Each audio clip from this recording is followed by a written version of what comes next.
तो इस कारण सुदामा हुए दरिद्र। पौराणिक कथा के अनुसार एक ब्राह्मणी थी जो बहुत गरीब निर्धन थी। भिक्षा मांगकर जीवन व्यतीत करती थी। एक समय ऐसा आया कि 5 दिन तक उसे भिक्षा नहीं मिली। वह प्रतिदिन पानी पीकर भगवान का नाम लेकर सो जाती थी। छठे दिन उसे भिक्षा में 2 मुट्ठी चना मिले।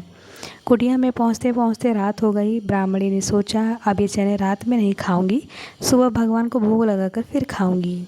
यह सोचकर ब्राह्मणी चने को कपड़े में बांध कर रख दिया और वासुदेव का नाम जपते जपते सो गई। लेकिन कुछ समय बाद कुछ चोर चोरी करने के लिए उसकी कुटिया में आ गए। इधर उधर बहुत ढूंढा, चोरों को कुछ नहीं मिला, लेकिन वे चने की बंधी पोटली चुरा कर लेके गए, क्योंकि उनको उस पोटली में सोने के सिक्के लगे। इतने में ब्राह्मणी जाग गई और शोर मचाने लगी। गांव के सारे लोग चोर को पकड़ने के लिए दौड़े। चोर वो पोटली लेकर भागे। पकड़े जाने के डर से चोर संदीप मोहन के आश्रम में छिप गया, जहां भगवान श्री कृष्ण और सुदामा शिक्षा ग्रहण कर रहे थे। कुछ समय बाद चोर उस आश्रम से भागकर वो चने की पोटली वहीं भूल गया।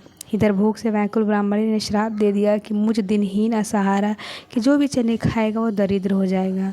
प्रातःकाल गुरु माता आश्रम में झाड़ू लगाने लगी और उन्हें चने की पोटली मिली।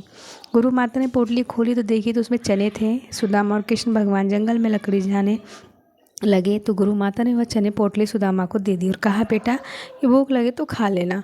सुदामा तो जन्मजात से ही ब्रह्म ज्ञानी थे। जो ही चने की पोटली सुदामा ने अपने हाथ में ले, ते ही उन्हें सारा रहस्य मालूम हो गया।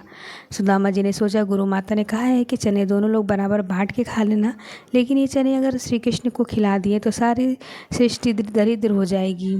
ऐसा नहीं करूँगा, मैं जीवित रहूँगा, मेरे प्रभु दरिद्र हो जाएं, ऐसा कदापि नहीं होगा।